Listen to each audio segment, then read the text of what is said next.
Selamat siang, saudara-saudaraku yang ada di seluruh tempat aktivitasnya. Baru-baru ini Paus Fransiskus melakukan kunjungan ke Irak selama 3 hari dari tanggal 5 Maret sampai 8 Maret 2021. Media massa pun menyorot acara kunjungan beliau di negara Irak. Banyak hal yang menarik yang pantas untuk kita lihat dan kita pelajari dari kunjungan Bapak Paus Fransiskus ini.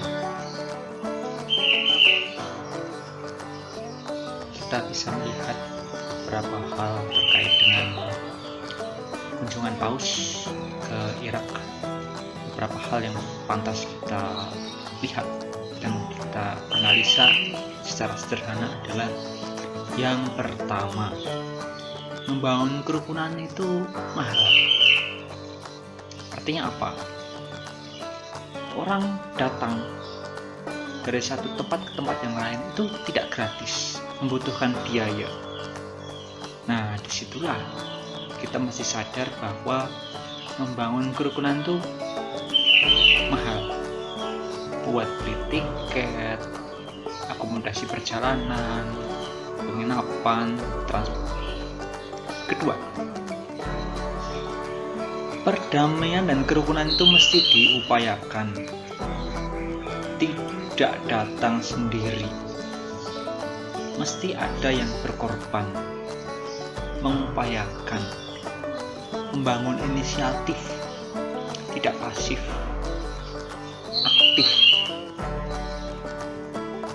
Bagaimana jadinya jika semua orang itu pasif, enggan membangun perdamaian dan kerukunan, atau enggan melakukan langkah pertama melakukan perdamaian dan kerukunan dengan cara yang amat sederhana, bersilaturahmi atau mengunjungi saudara-saudaranya. Yang ketiga, membangun kerukunan dan perdamaian itu melelahkan. Bagaimana tidak, seorang Paus Fransiskus dari negara satu, yaitu Vatikan, ke Irak itu tidak dekat. Meskipun dengan transportasi yang modern seperti pesawat itu bisa memakan waktu lebih singkat, tetapi kita tahu sendiri kalau melakukan perjalanan itu ada rasa perasaan yang membuat kita tuh lebih lelah daripada ketika kita berada di rumah.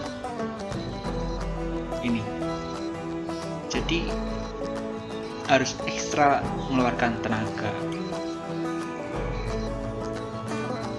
Yang berikutnya, membangun perdamaian itu mesti tahan banting. Tak semua orang tuh suka dengan langkah-langkah atau upaya-upaya kita membangun perdamaian. Banyak yang lebih suka nyinyir. Cari muka lah.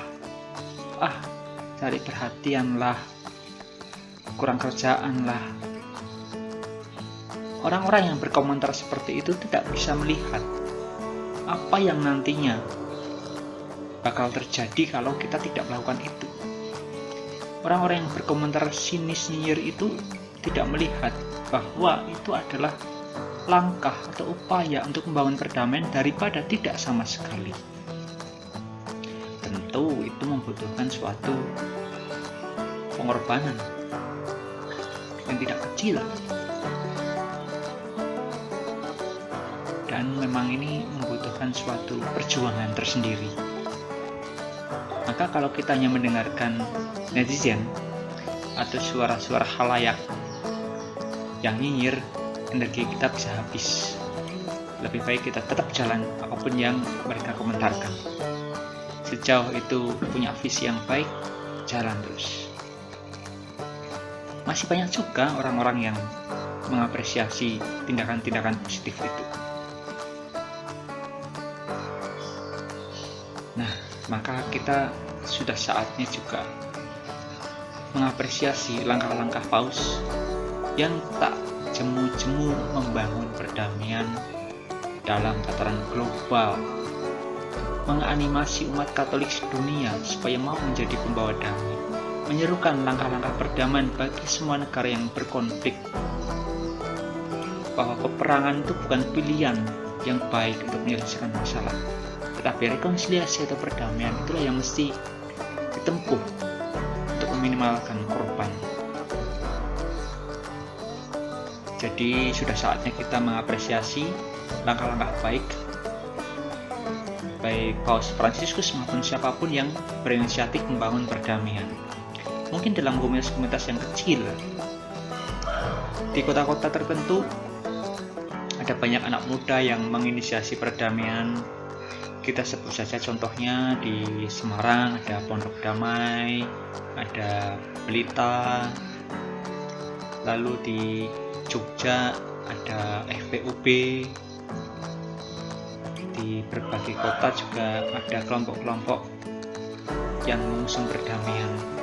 Saya pikir ini langkah yang sudah tepat dan kita patut untuk meneguhkan. Maka dari itu, mari kita dukung upaya-upaya membangun perdamaian dan kerukunan, mulai dari lingkup kecil sampai yang lingkup terbesar sekalipun. Terima kasih. Berkah dalam.